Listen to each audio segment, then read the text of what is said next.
महाराज शिव महापुराण तो यहां तक कहती है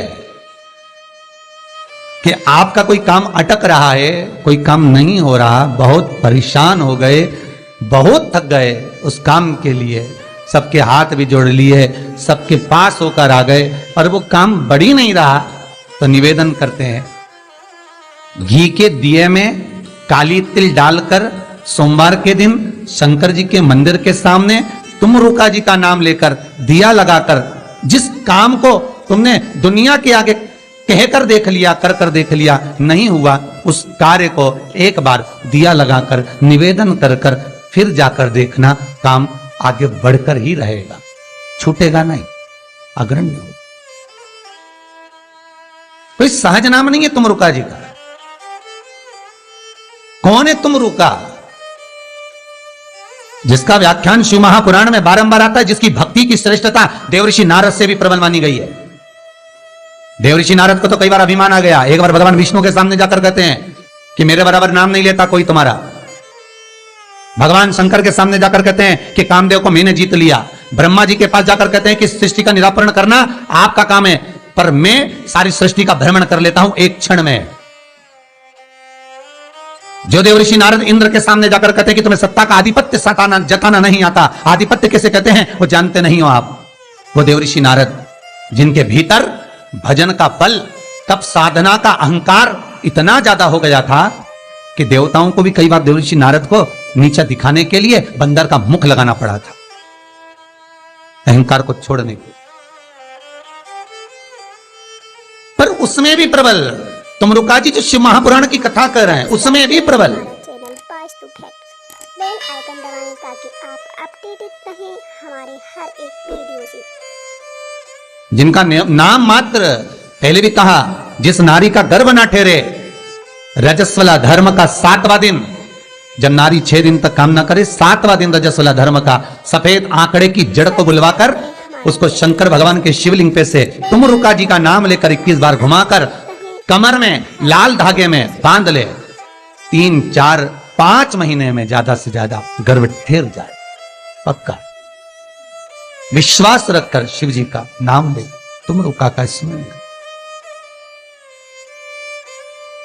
ज्यादा कुछ नहीं बने तो शंकर के मंदिर में जाकर घी के दिए जला, 5 दिए लगा, और ज्यादा कमी पड़ रही हो धन की, संपदा की, सत्ता की, कोई प्रॉपर्टी, कोई दुकान, कोई धंधा पानी नहीं चल रहा, बहुत कष्ट में हो, बहुत तकलीफ में हो, तो महाराज 108 चावल के दानों को केसर में भिगोकर, केसर के पानी में केसरिया कर पकाना नहीं है, पकाना नहीं, उसको कच्चा चावल केसर में भिगोकर 108 दाने शंकर को मध्य रात्रि में, शिवरात्रि के दिन सूर्यास्त के बाद, रात के 12 बजे से पहले कभी भी शंकर को चढ़ा दो, समर्पित कर दो।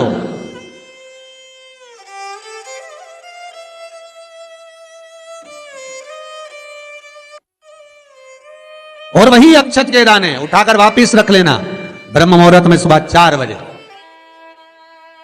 बस फिर बाबा पे सौंप देना। जितनी शिवरात्रियां आती जाएंगी उतना धन बढ़ता चले जाएगा, बाबा पर संपूर्ण। इतने उपाय हैं और सारे उपाय यहीं से बताए जाएंगे, नीचे से कुछ नहीं। नीचे उतरने के बाद हमें कोई मतलब ही नहीं, हम क्या बोले ना बोले हमें उससे मतलब नहीं। ये व्यासपीठ श्री सुखदेव जी की है, ये व्यासपीठ श्री व्यास जी महाराज की है, ये व्यासपीठ श्री सूत जी महाराज की है, और ये व्यासपीठ इन सबसे पहले मेरे देव अधिदेव महादेव की है, जिन्होंने अमर गुफा में अमर कथा माता पार्वती को श्रवण कराई थी। बाकी के तो सुखदेव जी, व्यास जी, सूत जी, ये सब बात के है, पर सबसे पहला वक्ता मेरा शिव है। तो ये शंकर की गादी पे से जो निकल गया, शंकर की गादी पे से जो बोल दिया, बस उसका अनुभव आप करो और कर जरूर देखना, उसका अनुभव कर। सब्सक्राइब करें हमारा channel pass to facts, bell icon दबाएं ताकि आप अपडेटेड सुबह हमारे हर एक 6:42 पर इंदौर से किसी बहन का फोन था, रोते हुए आया था। आप लोग कहेंगे तो मैं नंबर भी दे दूंगा, समीर जी के मोबाइल। 6:42 पे फोन आया था और रोते हुए फोन आया था कि मेरा एक ही लड़का है और वो वेंटिलेटर पर पड़ा हुआ है। रात को 1:30 बजे से मैं 1:30 बजे से परेशान हो रही हूँ, फोन पर फोन लगा रही हूँ, रात को कोई उठाया नहीं, सुबह तक लगा कर देख रही हूँ। 6:42 पर फोन प्रयास रहता है, सब उठाते हैं, रात को सब सो गए, सुबह लेट नींद खुली, हम ही हाथ में फोन आ गया और हमने उठा लिया। हमने कहा बहन क्या बात है, बच्चा हमारे हर एक वीडियो वेंटिलेटर पर है, उपाय करा कोई सा? डॉक्टर अंदर जाने नहीं दे रहा। बच्चे के कपड़े हैं घर में है, पुराना कपड़ा है जो पहनता हो रोज डेली में, कोई लोअर टी शर्ट कुछ ऐसा? हाँ है। बस उस कपड़े को रख, एक कलश में अच्छा पानी भर ले और उसी में दूध डालकर, बेलपत्री डालकर शिव को समर्पित करना प्रारंभ कर दे। 11:30 बजे दोपहर में फोन था, वेंटिलेटर हट चुका है और बालक स्वस्थ हो गया। करना आपको है, हम तो केवल बता सकते हैं, और वो भी ये शिव महापुराण में जो लिखा होगा, स्कंद पुराण में जो दिया होगा, इन पुराणों में जो होगा वो बताना है, इससे हटकर कुछ नहीं। ऐसी फालतू बातें ढेर सारी तो बताने वाले ढेर सारे पड़े। पत्रिका दिखाने जाओ, तुम्हारे ऐसा कर देंगे, वास्तुशास्त्री के पास जाओ, ये पाइप बदल दो, ये कमरा बदल दो, ये जगह बदल दो, किसी के कोई के पास भी जाओगे तो कुछ ना कुछ तो दे ही देगा। और यहां से तो केवल ना कोई भभूति है, ना कोई हमारे पास में जल है, ना हमारे पास में कोई बेल है, ना हमारे पास में कोई बाबा जोगी है। हमारे पास में तो ये शिव महापुराण है। इसमें जो बाबा ने लिख दिया, शंकर जो कर दिया, कह दिया, बोल दिया, बस उसी का स्मरण आप कर लीजिए। मुझे विश्वास है वो दुनिया का दुख हरने वाला आपके दुख भी हर लेगा, इतना विश्वास रखता हूं। कितना सुंदर संवाद शिव महापुराण की कथा कहती है, कितना सुंदर कहती है कि आप सब्सक्राइब करें हमारा चैनल। किसी मंदिर में शिवरात्रि हो, सावन का महीना हो, शंकर जी के मंदिर में अगर अर्चना चल रही है, उपासना चल रही है, पूजन चल रही है, अगर मालूम पड़े शिव के मंदिर में आज त्योहार वाला दिन है, सावन का दिन है, शिवरात्रि का दिन है, भगवान के तो सभी भगत आएंगे, हजारों लोग आएंगे। भाई सास अगर बीमार है तो मिलने तो बहन बेटी भी आएगी, कोई भी आएगा, भले तुम्हारा लड़ाई हो चाहे झगड़ा हो, आएंगे तो सब ना। नहीं आएंगे तो लोग कह देंगे बताओ अम्मा बीमार पड़ी रही और जीजी एक दिन देखने नहीं आई, बोलेंगे कि नहीं बोलेंगे? सावन का सोमवार, शिवरात्रि का दिन अगर कोई शंकर के मंदिर नहीं जाएगा तो लोग क्या कहेंगे? बताओ आज शिवरात्रि के दिन घर में पड़ी हुई है, भगवान के मंदिर नहीं गई, कितना बुरा लगेगा। घर में सास बीमार पड़ी रहे और नंदों से कितनी भी लड़ाई हो, भाभियों से कितनी भी लड़ाई हो, देवरानी जेठानी से कितनी भी लड़ाई हो, अगर एक नहीं आए ना, अभी देवरानी देखने नहीं आए तो जेठानी आग लगाने में पीछे नहीं हटेगी। देख लो, सास ने पूरा भर दिया, एक दिन देखने नहीं आई, देख लो। अरे बोलो तो जितने ऑनलाइन सुन रहे हो, सही है कि गलत है? तुरंत कहेगी। और शंकर भगवान की आराधना कोई तो निवेदन है, जिस दिन भगवान शंकर का उत्सव हो, जिस दिन कृष्ण जन्माष्टमी, रामनवमी, शिवरात्रि, श्रावण का महीना, जिस दिन भगवान के यहाँ उत्सव हो, निवेदन हो, उस दिन सब दर्शन करना चाहेंगे, सब मिलना चाहेंगे। पर कुछ लोग 1000, 2000, 5000 की रसीद कटवा के शंकर जी के आसपास ऐसे बैठ जाते हैं कि इनके बाप की जागीर है, दर्शन भी नहीं करने देते, पानी तक नहीं चढ़ाने देते।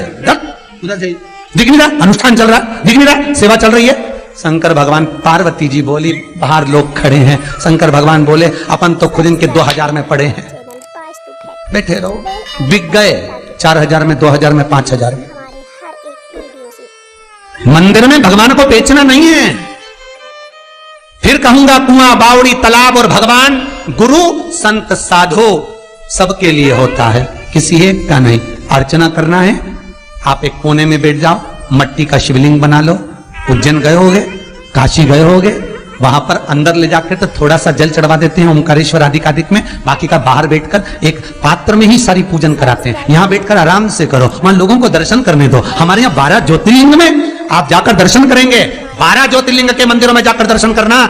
अगर ज्योतिर्लिंग पे जल चढ़ाने देंगे तो थोड़ा सा चढ़ा दो, और बाहर जाकर अगर अभिषेक करना है, पंडित जी के यहाँ बैठो आसन लगा के, हम करवाएंगे। उनके पास में एक छोटा सा शिवलिंग रहता है, उसी का अभिषेक करा देते हैं, उसी की पूजन करा देते हैं। आप यहाँ पर अभिषेक करो, 2 घंटे बैठे रहो, मना नहीं है, 4 घंटे तक करो, मना नहीं है, पर 12 ज्योतिर्लिंग में जाकर दर्शन करना। बस भगवान को थोड़ा क्यों? क्योंकि दर्शन करने वाले ढेरों खड़े हैं और शंकर सबका, भगवान सबका। पर कई मंदिरों में तो लोग जागीर समझ के हमने करा है, हमने करा, तो सब बैठ जाए भगवान को घेर घेर के, और भगत लोग बेचारे श्री शिवाय नमस्तुभ्यं, श्री शिवाय नमस्तुभ्यं, श्री शिवाय नमस्तुभ्यं।